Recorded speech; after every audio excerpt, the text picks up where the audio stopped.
빈처 은희경. 나는 그녀가 일기를 쓴다는 걸 몰랐다. 뭘 쓴다는 것이 그녀에게는 도무지 안 어울리는 일이었다. 자기 반성이나 자의식 같은 것이 일기를 쓰게 하는 나이도 아니었다. 그렇다고 학생 때 무슨 글을 써봤다는 소리도 듣지 못했다. 내게 쓴 연애편지 몇 장도 그저 그런 여자스러운 감성을 담고 있을 뿐 글재주 같은 건 없었다. 그날 나는 낮 시간에 집에 있었다.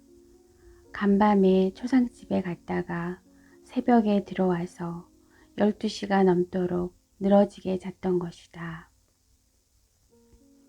자고 일어나 보니 집에는 아무도 없었다. 그녀는 아이들을 데리고 시장에라도 간 모양이었다. 물을 마시려고 자리에서 몸을 일으키던 나는 화장대 위에 웬 노트가 놓여있는 걸 보았다. 당연히 가계부인 줄 알았다. 그런데 일기장이었다. 6월 17일. 나는 독신이다. 직장에 다니는데 아침 6시부터 밤 10시 정도까지 근무한다. 나머지 시간은 자유다. 이 시간에 난 읽고 쓰고 음악 듣고 내 마음대로 할 수 있다. 외출은 안 되지만. 대체 이게 무슨 소리야? 내 마누라가 독신은 웬 말이며 집에서 애들을 키우는 여자가 직장이라니? 다른 사람 노트인가? 허나 다른 사람 일기장이 그녀의 화장대 위에 놓여 있을 리가 없다. 글씨를 봐도 그녀가 틀림없다.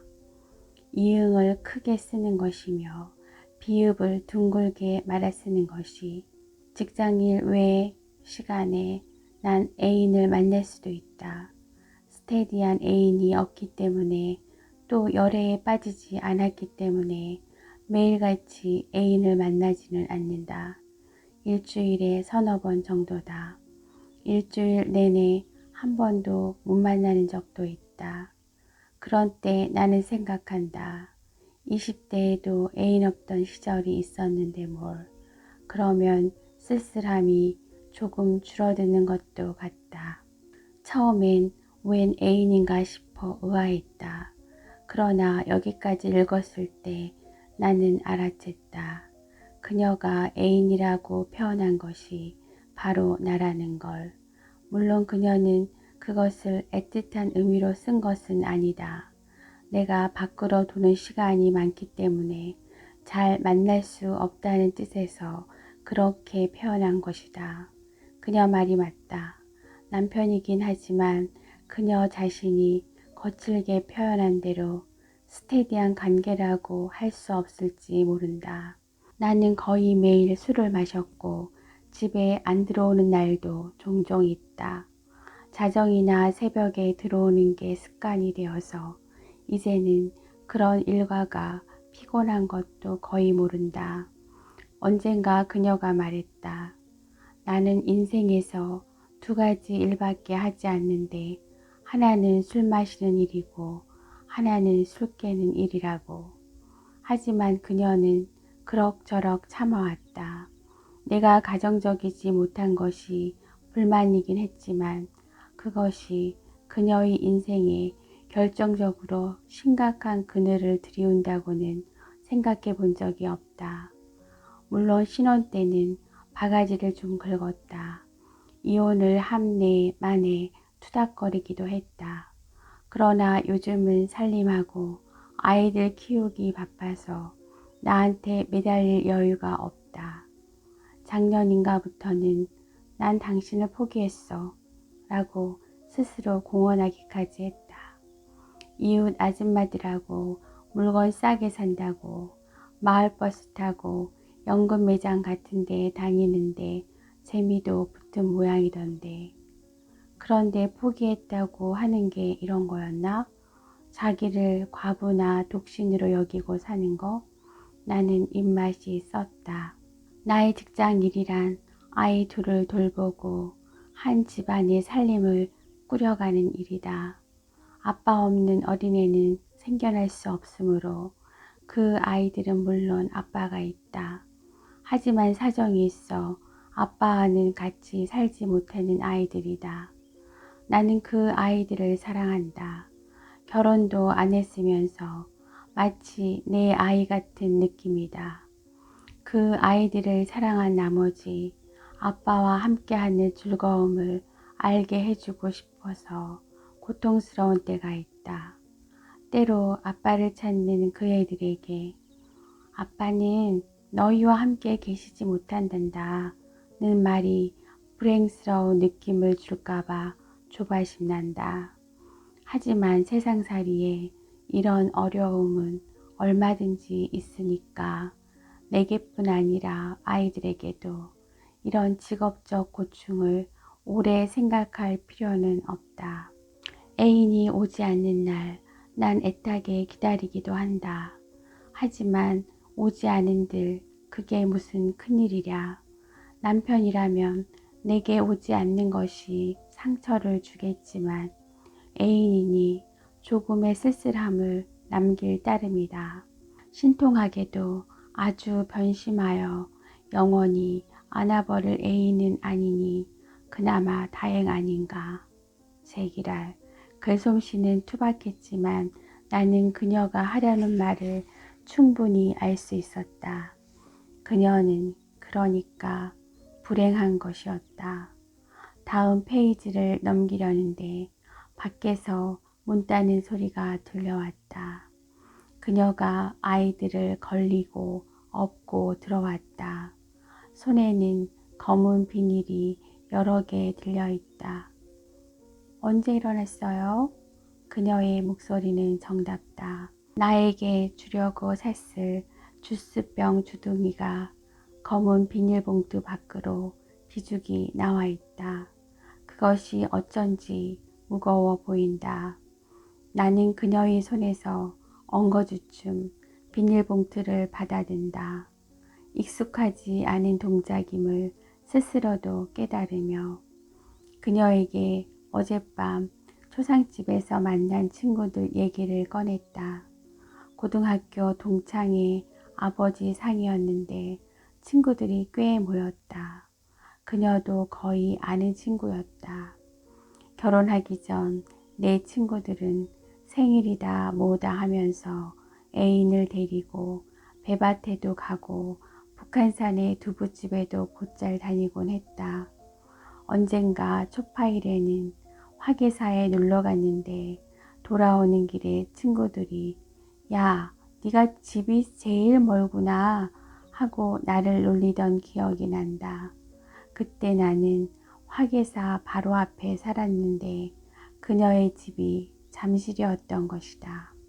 그들이 놀리는 대로 과연 나는 잠실에 그녀를 데려다 주고 집까지 되돌아오는데 차 타는 시간만 3시간 가까이 걸렸으니 친구들 말이 틀린 건 아니었다. 다들 잘 있어요? 동구 씨는 결혼했대요? 민석 씨네는 이제 아기 있겠네? 내 친구들의 안부를 물으며 그녀는 목소리가 밝다. 자기의 처녀적 생각이 나는 거겠지.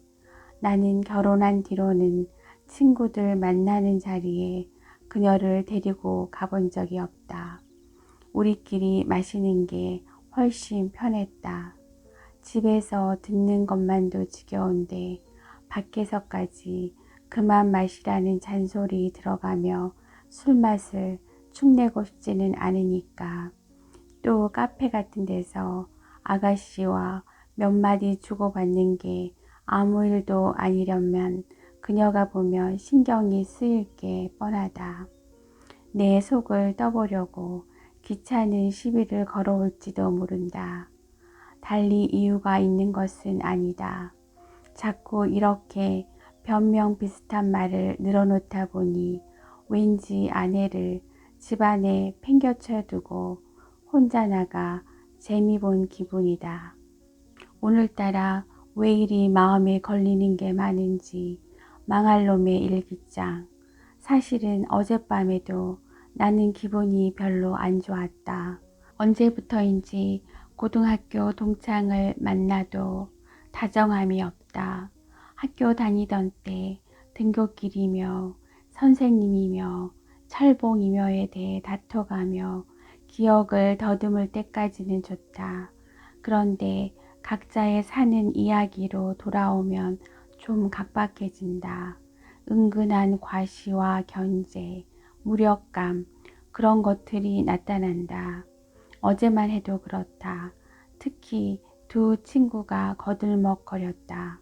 하나는 아버지가 물려준 못나빠진 야산이 돌산이라 떼부자가 되었다. 또 하나는 세무사 사무실에서 요령만 아는 친구인데 이번에 여차저차 해서 세 번째 아파트를 샀다고 한다. 나 같은 월급쟁이 친구들은 애써 웃으며 들으려 한다. 허나 얼굴 근육이 유연하지 않다. 사촌이 눈을 사서가 아니라 거들먹거리는 폼이 안 이꼬어서다. 쟤들은 학교 다닐 때 공부도 못하고 늘 선생님한테 야단이나 맞던 애들이다. 대학 문턱도 밟아보지 못한 녀석들이고 바로 그 점 때문에 대학물이나 먹은 우리 앞에서 더욱 돈 자랑을 하는 것이다. 모르는 건 아니지만 그래도 위축감이 든다. 내가 한 달 내내 스트레스 받아가며 버는 돈의 10배를 쟤들은 부동산 같은 걸로 앉아서 번다. 다 못난 소리다. 사실 학교 다닐 때 공부를 잘하고 모범생이었다는 게 무슨 내세울 일이나 되는가. 제도 교육의 커리큘럼이 사람을 구별하는 절대적인 잣대가 되는 것은 아니다. 또 우열을 판단하는 선생님들의 평가 기준이 꼭 공정했던 것만도 아닐 것이다. 그러니까 그때 영어나 수학 따위를 좀 잘했다고 해서 그렇지 못했던 친구들의 물질적 성공을 부당하게 생각하는 것은 또 하나의 불공정함일 뿐이다. 누군가 이민 얘기를 꺼냈다. 야, 미국은 좀 그렇고 캐나다가 좋다더라. 맨날 이렇게 살면 뭐하냐? 지겹다. 더 늙기 전에 이민을 가든지 그것도 안 되면 시골 가서 농사나 짓든지 무슨 수를 내야지. 매일 아침 회사 들어가기가 죽기만큼 싫다. 그러는데 한 친구가 자기는 벌써 이민 신청을 하고 인터뷰까지 마쳤다고 한다. 우리 이야기는 그 친구를 둘러싸고 한참이나 이어졌다. 나는 그녀에게 그 이야기를 했다. 여보, 태원 있잖아. 네, 생각나요. 당신 고등학교 친구 중에서 제일 먼저 결혼했잖아요. 걔 이민간데. 왜요? 좋은 직업 놔두고. 방송국 PD가 보통 정신없는 게 아니잖아. 사람답게 살고 싶대. 그리고 이번에 애가 학교 들어갔는데 촌지 안 줬다고 담임이 이유 없이 벌 세워갖고 걔 딸이 학교 안 간다고 울고 난리래. 그걸 보니까 이 나라에 남은 마지막 미련까지 사라지더라고 그러더만. 그녀는 대꾸를 안 한다. 부러웠나? 하지만 아니었다. 그녀는 시금치를 다듬고 있었는데 말없이 손놀림이 거칠어졌다. 그렇더니 이렇게 말했다. 그 정도는 안 힘들고 어떻게 살아요? 싫다고 그렇게 쉽게 떠나버리면 거기 가서는 뭐 주인 행세하고 살 수 있대요? 힘들어도 내 땅에서 사는 게 낫지. 이건 또 무슨 소리인가. 이런 때 마누라들은 무턱대고 어머 좋겠다 하거나 아니면 외국 가서 살면 외롭지 않을까? 몇 년 갔다 오는 것은 몰라도 시계, 여우와 심포도 우와 같은 반응을 보일 줄 알았더니 그녀답지 않게 웬 신랄함일까? 그녀가 언제부터 이렇게 자기 생각을 갖고 산다는 걸까? 좀 뜻밖이었다. 그녀는 아이를 키우고 집안일을 하는데 소질이 있는 편이었다. 나는 그녀에 대해 그 정도로 알고 있었다. 물론 연애 시절에는 잔디밭에 앉아 문학 토론도 하고 포장마차에서 소주잔을 기울이며 시국에 대한 막연한 의문을 토로하기도 했지만 그것은 어디까지나 아줌마가 되기 전 일이다. 결혼 이후에는 그녀가 책을 들추는 것조차 본 적이 없는데 하긴 그녀와 길게 얘기를 나눠본 것도 꽤 오래되긴 했다. 그럼 당신은 내가 가자고 우겨도 이민 안 갈 거야? 그녀는 나를 흘긋 보았다. 손으로는 시금치에 이어 팔을 더듬으면서 난 내가 태어난 곳에서 죽을 때까지 살 거예요. 연애나 하면서. 뭐? 연애? 그래서 나는 다음날 다시 그녀의 일기장을 훔쳐보지 않을 수 없었다. 일기장을 앞뒤로 뒤지다가 드디어 연애라는 글자를 발견한 나는 정색을 하고 그 페이지를 읽기 시작했다. 9월 4일. 나는 연애하고 싶다. 남자에게 심각한 얼굴로 헤어지자고 한 뒤 술을 마시고 싶다. 같이 자자고 요구하는 남자에게 눈물만으로 사랑을 확인해 달라며 폼잡고 싶다. 누구든 애태우고 싶다. 누구도 내 환심을 사려들지 않을 뿐더러 나 때문에 마음 졸이지 않는다. 나는 하찮은 존재다. 나는 소박만 맞는다. 그이는 이제 내 얼굴을 똑바로 쳐다보는 일조차 별로 없다. 어떤 때는 이렇게 말해주고 싶다. 이렇게 안 쳐다보고 살 걸 남자들은 왜 그렇게들 예쁜 여자와 결혼하려고 안달인지 몰라? 나는 이제 얼굴을 밀어버리고 그냥 남들과 구별만 가게 마누라라고 써붙이고 있을게 라고. 어휘력이 떨어지는 탓이겠지만 소박이 뭔가 소박이 그녀는 여전히 내게 소중한 아내인데 그 소박이란 말이 내 마음을 무겁게 한다. 난 그냥 좀 바쁠 뿐인데 정보도 얻어야 하고 부탁도 해야 하고 친해 두어야 할 사람도 있고 그래서 술도 좀 먹고 모임에도 자주 얼굴을 내밀고 또 가끔씩 매운탕 집에서 화투도 치고 그러는 것 뿐인데 사실 영업부 일이라는 게 다 그런 거 아닌가? 연애를 하고 싶다는 그녀 말의 속뜻은 어쨌든 확실했다. 즉 나와 많은 시간을 함께하고 싶다는 뜻이다. 그리고 그것은 내 예상에서 그다지 빗나가지 않은 아내의 속마음이었다. 아내가 다른 남자에게 관심을 가진다는 건 잘 상상이 가지 않았다. 언젠가 내 생일에 그녀는 이런 말까지 하지 않았던가. 제일씨, 오늘은 당신 생일이지만 내 생일도 돼. 왜냐하면 당신이 오늘 안 태어났으면 나는 태어날 이유가 없잖아. 설령 아내가 진짜로 다른 남자와 새 연애를 하고 싶어 한다고 치자. 그렇다 한들 어디를 보나 살림사는 아줌마일 뿐인 그녀에게 무슨 기회가 오겠으며 그럴 능력이나 있겠는가? 이것이 또 새 연애를 하고 싶다는 아내의 말에 내가 긴장하지 않는 이유였다. 8월 25일. 허리가 아프다. 작년에 그이가 출장을 가게 돼 사흘에 걸쳐서 나 혼자 이삿짐을 푼 적이 있다. 그때 소파를 옮기다가 허리가 삐끗했다. 침을 맞아서 다 나았나 했는데 피곤하다 싶으면 영락없이 도진다. 어제부터 그 허리가 다시 아프기 시작했다.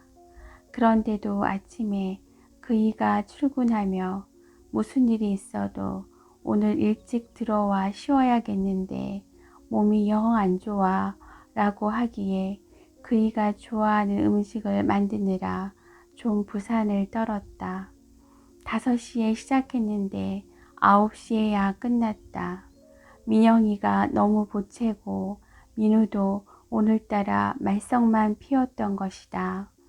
칭얼대고 보챌 때마다 참기름이며 달걀이 묻은 손을 씻고 방에 데리고 들어갔지만 좀처럼 자려고 하지 않는 민영이. 그래서 부엌으로 데리고 나와 다시 칼질을 하다 보면 어느새 애가 도막 끝을 위태롭게 잡고 있다. 멀찌감치 데려다 놓아도 다시 기어오곤 하더니 급기야는 식탁 의자를 넘어뜨려 발가락 살이 벗겨졌다. 한참을 울고 울다가 저녁 무렵 애써 먹인 달걀과 우유 한 통을 깡그리 토해버렸다. 그것을 겨우 치우고 나서 손을 씻고 황급히 싱크대로 돌아와 끓고 있는 기름에 새우를 집어 넣으려는데 이번에는 민우가 똥을 누겠다고 한다. 화장실에 앉혀놓고 정신없이 부엌으로 뛰어간다. 가스불을 줄여 놓았는데도 벌써 후라이팬에서 연기가 올라오고 있다. 서둘러 프라이팬을 내려놓는데 손에 물기가 남아있었는지 프라이팬을 잡자마자 뜨거운 기름이 팍팍 하고 손목으로 튀어오른다. 바세린을 바르고 오니 민영이가 식탁 위에 놓여있던 밀가루통을 하얗게 뒤집어 쓰고 있다. 전화가 왔다. 늦는다는 걸 알리는 그이의 목소리. 그 목소리가 끊겨버린 뒤에도 전화기를 한참 동안이나 들고 있었다. 나는 대체 몇 시간 동안 무슨 짓을 한 걸까? 허리를 다쳤다는 말을 들었을 때 나는 이렇게 말했던 것 같다. 미련스럽게 그걸 혼자 했어? 라고만. 만약 그녀가 그럼 어떡해요? 당신도 없는데 했다면 나는 사람을 좀 쓰지 했을 거고, 그러면 그녀가 이사 비용도 빠듯한데 어떻게 사람을 불러요? 라고 항의했을 거고, 나는 그때부터 듣기가 싫어져 알았어, 알았으니 당신이 다 알아서 하라고 라고 그쯤에서 말을 돌려버렸겠지. 그러면 그녀는 한숨을 쉰 다음 입술을 한번 깨물고 또 어떻게든 꾸려나갔을 것이다. 그것이 남편과 아내의 판에 박힌 대화법이니까. 내가 나쁜 놈일까? 별로 그런 것 같진 않다. 바람을 피운 것도 아니고 월급을 안 갖다 주는 것도 아니다. 세상에 자기 아내와 자식을 귀하지 않은 놈 있겠는가? 밖에서 술을 먹고 돌아다니는 게 내 아내나 자식 새끼가 싫어서 집에 안 들어가려고 버팅기는 게 아님은 모든 술꾼들이 다 안다. 그리고 그건 누구보다도 그녀가 잘 알고 있다. 그것을 그녀는 이렇게 적고 있다. 하긴 살뜰하고 다감하여 지겨운 아내, 귀하고 기특해서 조바심 나는 자식들, 남들처럼은 행복해야 하기 때문에 번거로운 가정사, 그런 것들로 이루어진 집이라는 일상에 갇혀 살기에는 그는 너무도 자유에 익숙해졌다. 그리고 그 자유가 이 척박한 세상에서 그라는 사람이 무너지지 않고 살아갈 수 있는 한 방법이라는 것을 나는 인정해야 한다. 그녀는 지금 깊이 잠들어 있다. 고단한 잠이라서 입에서 단내가 난다. 이마 위로 부스스한 머리카락이 몇 가닥 내려와 있다. 나는 머리카락을 쓸어 올려준다. 그녀가 문득 눈을 뜬다. 내가 자기를 바라보고 있다는 사실이 믿기지 않는 듯 한동안 의아하게 쳐다보더니 다음 순간 설마 꿈이겠지 하는 표정으로 다시 스르르 눈을 감는다. 8월 29일. 난 그이가 매일 일찍 들어오는 것도 싫다. 일찍 오는 것이 가정에 충실한 거라는 편견도 갖고 있지 않다. 자기 시간을 갖지 않는 인간은 고여있는 물처럼 썩는다고 생각한다. 그런데 그런 나도 못 견딜 외로움이라니. 분명히 사랑해서 결혼했는데 사랑을 이루고 나니 이렇게 당연한 순서인 것처럼 외로움이 기다리고 있다. 이루지 못한 사랑에는 화려한 비탄이라도 있지만 이루어진 사랑은 이렇게 남루한 일상을 남길 뿐인가. 이루어진 사랑의 남루한 일상이라 하기는 지금 잠들어 있는 얼굴을 보니 확실히 예전에 연애하던 때의 그녀는 아니다. 얼굴은 잡티와 마른 살갗으로 덮여 있고 입내도 난다. 손을 가져다가 쓸어본다. 어젯밤 김치를 썰었었나? 손톱 밑에 고춧가루가 끼어 있다. 그녀를 얻기 위해 나는 서너 명의 연적을 물리쳐야 했다. 나는 한 학기 내내 그녀만 쫓아다녔다. 그녀의 강의실 앞에서 강의가 끝나기를 기다려 점심 먹는 데까지 졸졸 따라갔다. 새벽같이 도서관 자리를 맡아주는가 하면 그녀의 리포터를 위해 남의 학교 도서관까지 뒤졌다. 미장원에서 잡지를 보며 그녀의 퍼모가 끝나기를 기다리기도 했다. 그때 내게 한심하다고 충고하는 친구도 있었다. 그러면 나는 용감한 자만이 미인을 얻는다며 짐짓 비장해했다. 몇 달을 그렇게 하자 그녀는 감동했다. 그러고는 내가 평생 변함없을 줄 알고 나와 결혼했다. 갑자기 그녀가 뒤척인다. 식탁불의 불빛이 눈을 찌르는지 한쪽 소매로 눈을 가리는데 그 소매 끝이 허옇게 달아있다. 얼굴을 가까이 대보니 어깨죽지에서 아들 녀석의 젖토한 냄새가 비릿하게 스친다. 불현듯 그녀가 안쓰럽고 소중한 것이 가슴에 품고 싶어진다. 그날 나는 초저녁 집에 들어갔다.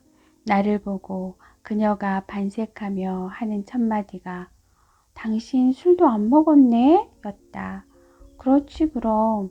나는 약간 무뚝뚝하게 대꾸하며 윗도리를 그녀에게 내주었다. 마음은 전혀 그렇지 않은데도 그녀가 들떠하는 것이 이상하게 못마땅했다.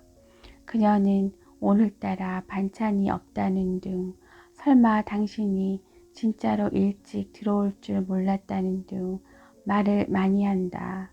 나는 웃기는 놈이다. 왜 이렇게 생색이 나고 당당해지는 걸까?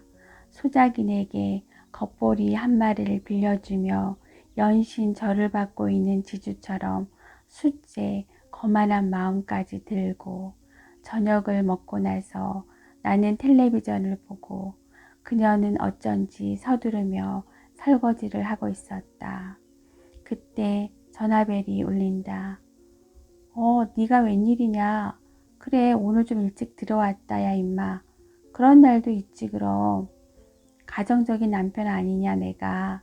건너편 아파트 단지에 사는 친구 녀석이다.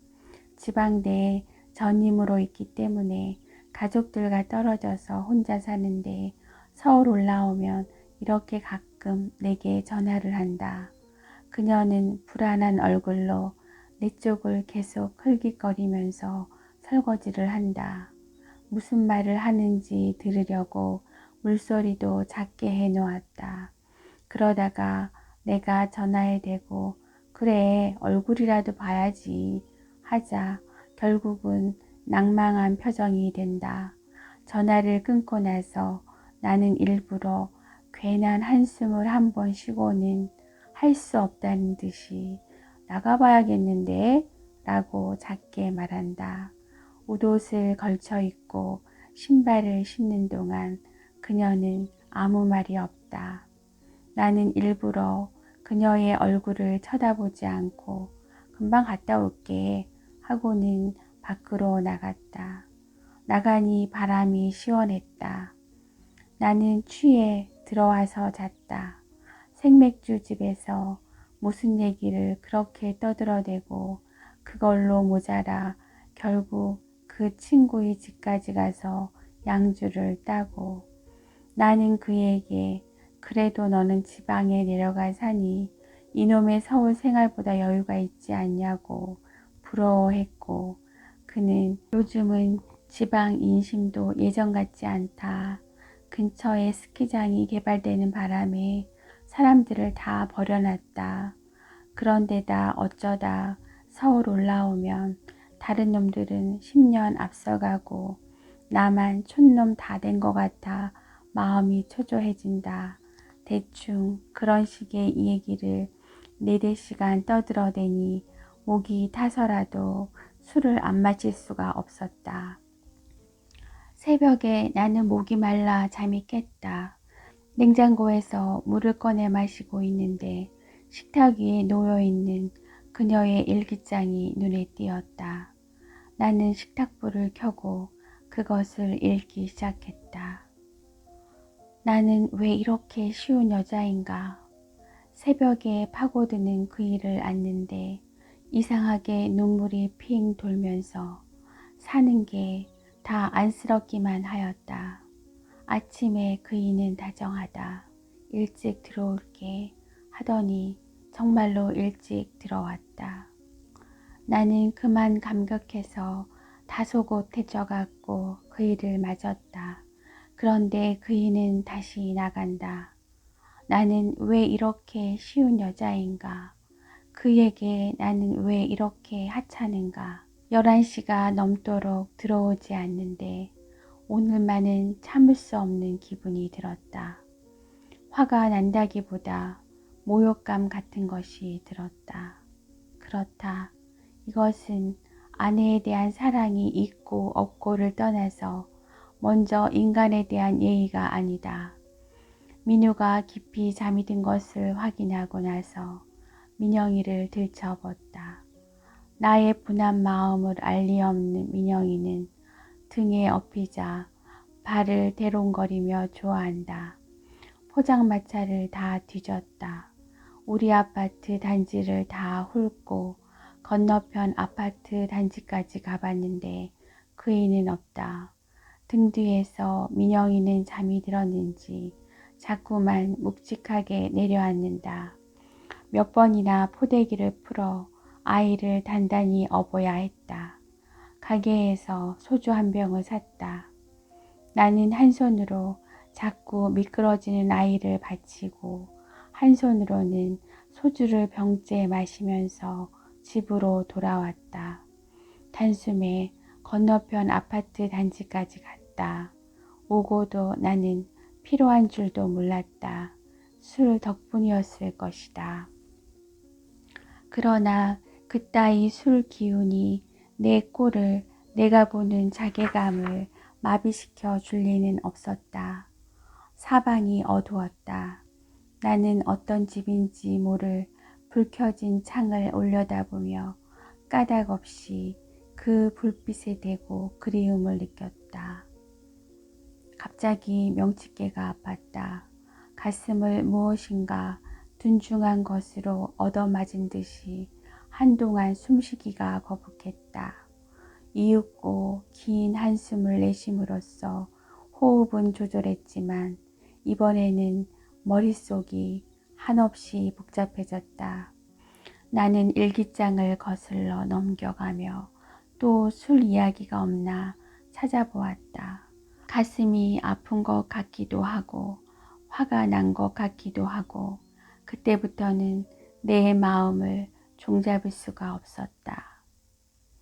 4월 7일 소주를 한 잔 따랐다. 첫 모금을 혀에 대니 좀 세다. 가슴이 찌르르 하다. 하지만 밥이나 빵이나 과일이 아닌 술을 마신다는 것이 즐겁다.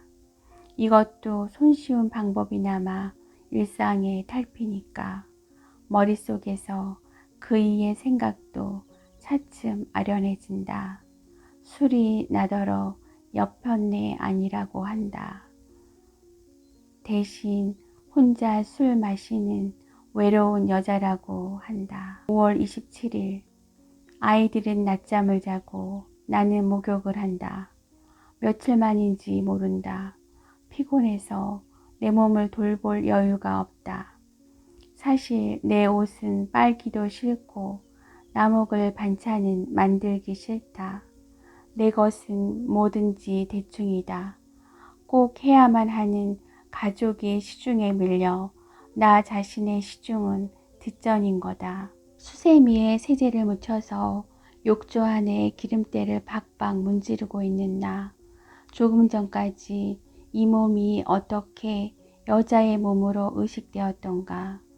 지금 다시 거울에 비친 나는 머리가 헝클어진 채 고개를 욕조에 깊이 쳐박고는 엉덩이를 들썩대며 씩씩하게 욕조를 닦고 있다.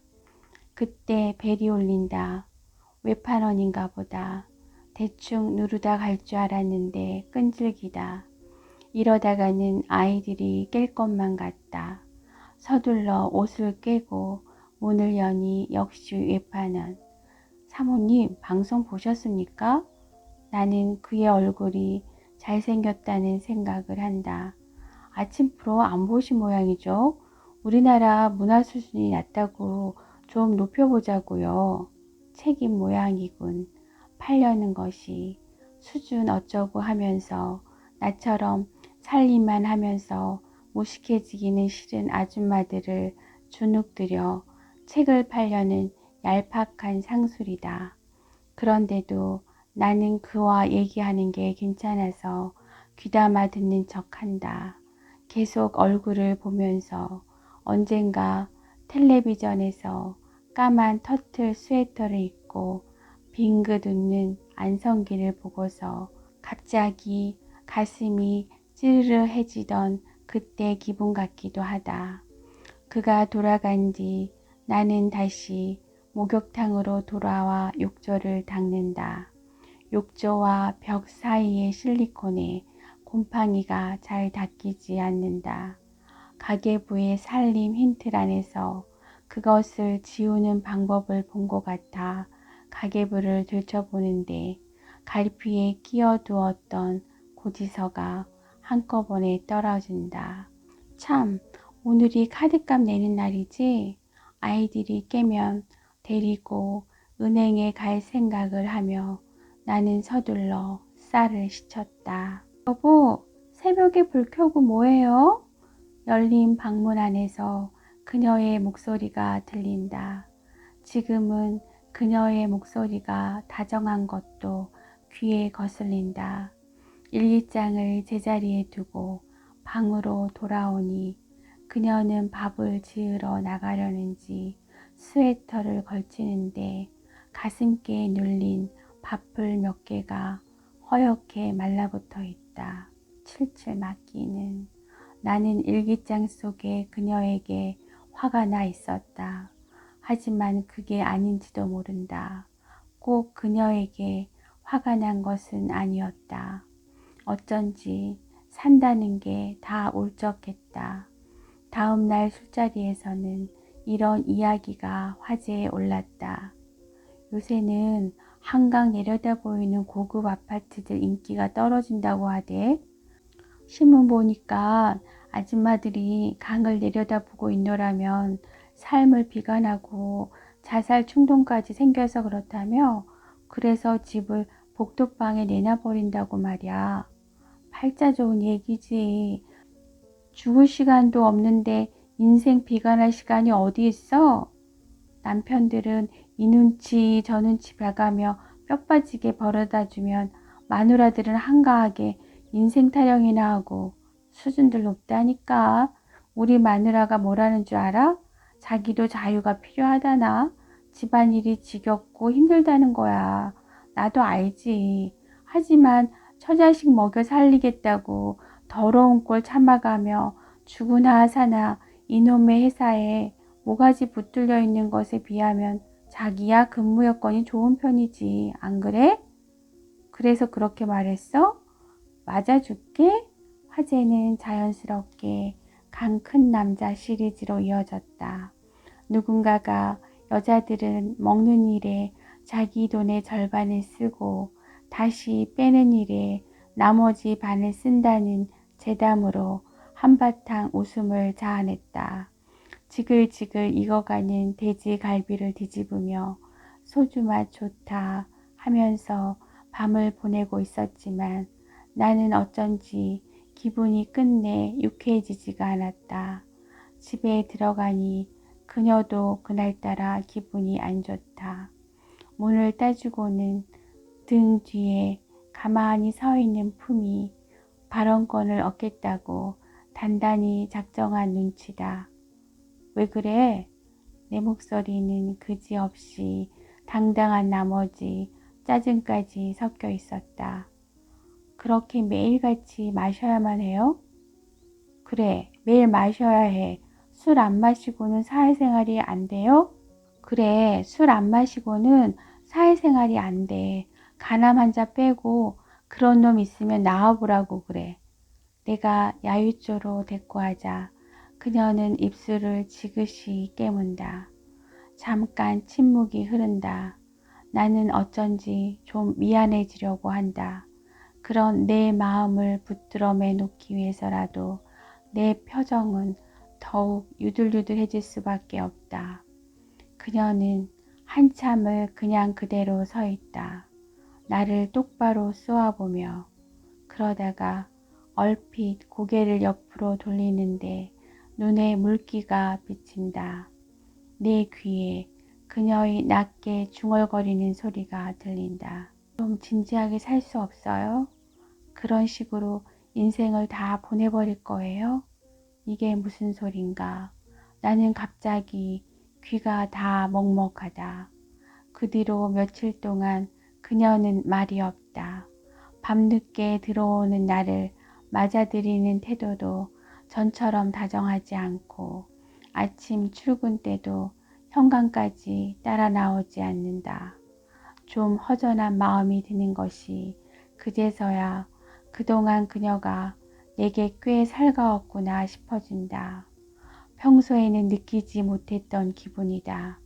하지만 그렇다고 내 일상이 불편해지거나 지장을 받는 것은 아니다. 회사에서나 집에서나 내 일과는 다를 바가 없다.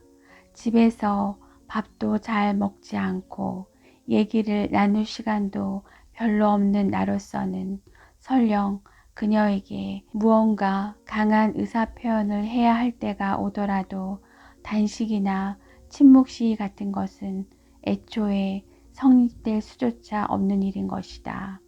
그러므로 내 쪽에서 먼저 그녀에게 말을 붙이는 것 역시 굳이 화해를 청하는 몸짓은 아닐 것이다.